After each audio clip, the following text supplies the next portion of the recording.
Assalamualaikum warahmatullahi wabarakatuh. Salam sejahtera untuk kita semua. Semoga Anda selalu dalam keadaan sehat, tak kurang suatu apapun. Nah, di pertemuan kali ini kita akan melanjutkan pembahasan kita, di mana untuk kali ini kita akan membahas mengenai materi asuransi. Jadi saya sudah yakin Anda semua sudah mengenal yang namanya asuransi. Bahkan mungkin ada beberapa di antara kita yang bekerja di bagian asuransi tersebut. Nah, sebenarnya seberapa penting sih asuransi dan bagaimana proses seseorang agar dia itu menerima dan dia itu sudah tahu tentang kelebihan dan kekurangan asuransi sebelum dia memutuskan untuk bergabung. Nah, itu ada beberapa hal yang harus diperhatikan. Oke, kita mulai saja materinya. Pertama, mengenai pengertian terlebih dahulu. Ya, berdasarkan kitab Undang-Undang Hukum Dagang atau KUH Dagang, asuransi itu adalah suatu perjanjian di mana seseorang penanggung mengikat diri kepada yang tertanggung karena suatu kerugian, kerusakan, atau kehilangan keuntungan yang diharapkan. Jadi misal kita sebagai seorang nasabah, kita melakukan pembayaran premi berupa pembayaran premi kepada perusahaan asuransi. Nah, jadi bentuk keterikatan kita itu adalah membayar premi. Tetapi sebelum itu kita harus mengenal terlebih dahulu mengenai asuransi. Apakah asuransi yang ditawarkan itu sesuai dengan manfaat yang kita butuhkan atau tidak. Oleh karena itu kita benar-benar harus cermat dalam memilih asuransi. Kemudian mengenai elemen-elemen yuridis dari asuransi. Yang pertama adalah adanya pihak yang tertanggung atau diartikan sebagai pihak yang kepentingannya diasuransikan. Jadi ini dapat diartikan sebagai seorang nasabah. Kemudian yang kedua, elemen-elemen yuridis dari asuransi adalah adanya pihak yang penanggung, yakni pihak perusahaan asuransi yang menjamin akan membayar ganti rugi. Jadi ini adalah di perusahaan asuransi. Kemudian yang ketiga itu adanya kontrak asuransi, yakni antara penanggung dan tertanggung. Nah, biasanya ini berupa buku polis. Jadi seorang nasabah itu jangan sampai dia ikut asuransi sebelum dia melihat dan membaca secara detail buku polisnya. Itu penting sekali ya. Kemudian yang keempat, adanya kerugian, kerusakan, atau kehilangan yang diderita pihak tertanggung. Nah, misal ini kerugian, misalkan ya ada kebakaran rumah. Jadi kebakaran rumah nanti diganti oleh pihak asuransi seperti itu. Dan yang kelima, adanya peristiwa tertentu yang mungkin akan terjadi. Nah, jadi ini misalnya ada bencana alam seperti itu kan benar-benar kaidah yang tidak bisa diduga-duga. Ya, siapa yang ingin terkena bencana alam seperti itu ya. Jadi ini adalah peristiwa yang tak terduga. Dan yang terakhir atau yang keenam, adanya uang premi yang dibayar oleh penanggung kepada yang tertanggung. Jadi nasabah membayar uang premi tersebut kepada perusahaan asuransi. Seperti itu ya. Nah, kemudian dalam asuransi tidak terlepas yang namanya risiko ya, risiko dalam asuransi.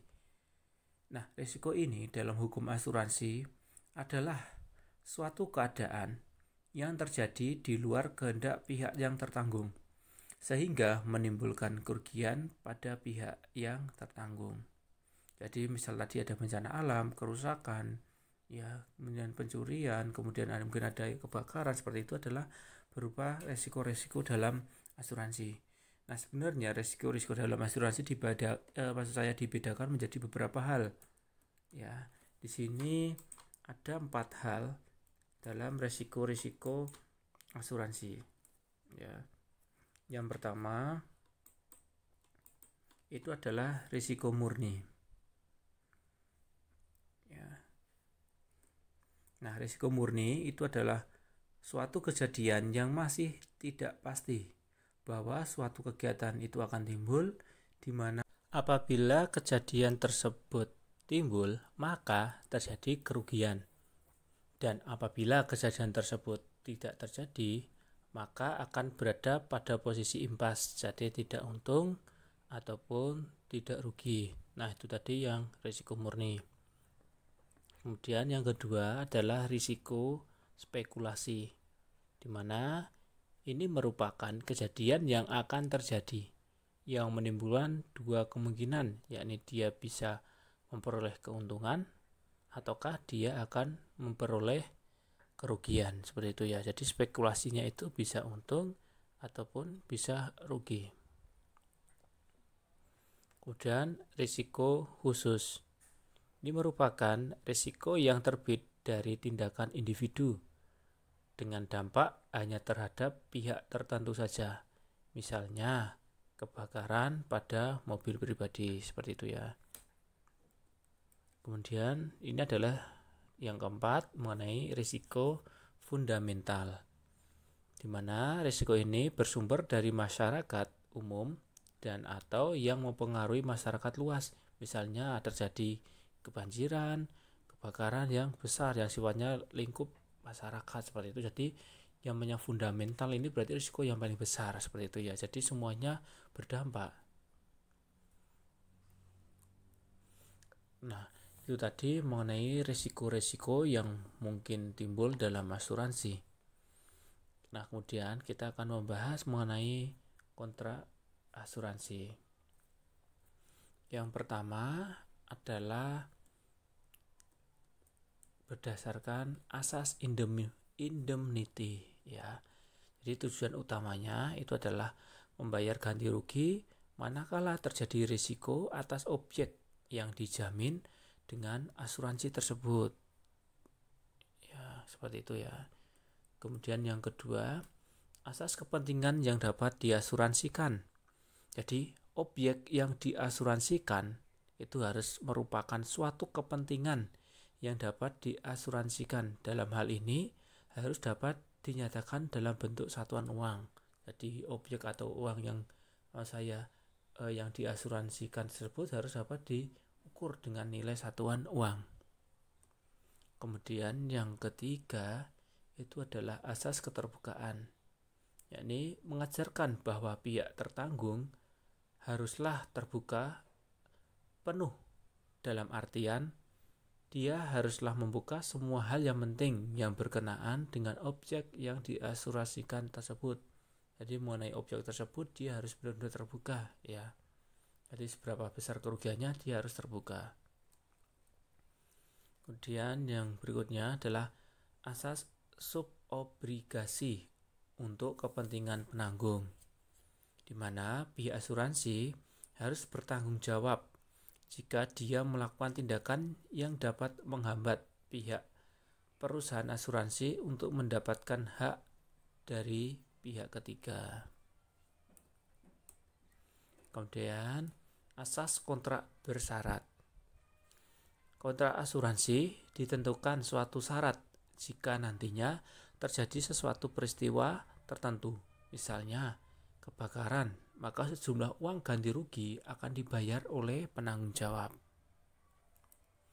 Kemudian asas kontrak untung-untungan, di mana kontrak dalam asuransi itu bersifat untung-untungan. Jadi apapun bisa terjadi, ya bisa rugi maupun bisa untung. Seperti itu ya.